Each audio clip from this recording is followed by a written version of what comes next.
Ang aming panawagan ay nananatiling malinaw. Ilantad ang buong katotohanan. Papanagutin ang dapat managot at pairalin ang katarungan. Payagan po ninyo na iparinig ko sa inyo ang pahayag ng Iglesia ni Cristo. Mula nang magsagawa ng Rally for Transparency, Accountability, Justice and Peace ang Iglesia ni Cristo noong November 16 to 17, 2025, patuloy kaming naghihintay kung paano tutugunan ng gobyerno ang malawak na katiwalian na naganap sa ating bansa. Mahigit 3 buwan na ang lumipas, subalit wala pa ring natatanaw ang mga mamamayan na kalutasan sa napakalaking pangungulimbat sa kaban ng bayan.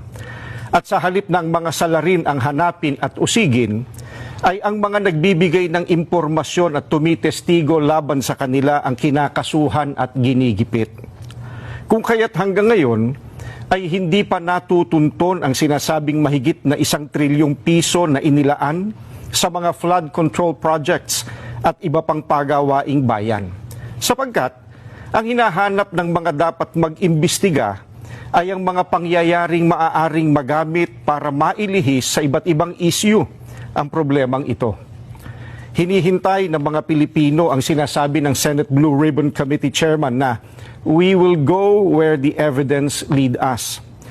Ngayong may mga lumalabas na pahayag na mula sa mga sangkot, kabilang ang umano'y nagpadala ng mali-maletang pera. At kamakailan lang ay pinatunayan ng mga dating sundalo na umaming sila ang naghatid ng mga ito. Bakit tila walang malinaw na hakbang upang palawakin pa at tapusin ang investigasyon? Anong ebidensya pa kaya ang hinihintay upang seryosohing tuntunin ang mga mastermind sa katiwaliang ito? May mga pahayag din na ang paglitaw ng mga dating sundalo ay bahagi ng isang destabilization plot. Kung ganoon ang paratang, hindi ba lalo itong dapat imbestigahan sapagkat ang destabilisasyon laban sa gobyerno ay isang seryosong usapin ukol sa pambansang seguridad? Bukod dito, ang malawakang bahagi ng inihayag ng mga dating sundalo ay tuwiran pa namang may kaugnayan sa naganap na paglimas sa salapi ng bayan. Matamang naghihintay pa rin ang sambayanan, kasama ng milyon-milyong Pilipino sa buong mundo at maging ng mga international media at iba pa na nagmamasid, ang mga kaanib sa Iglesia ni Cristo ay patuloy na nakabantay.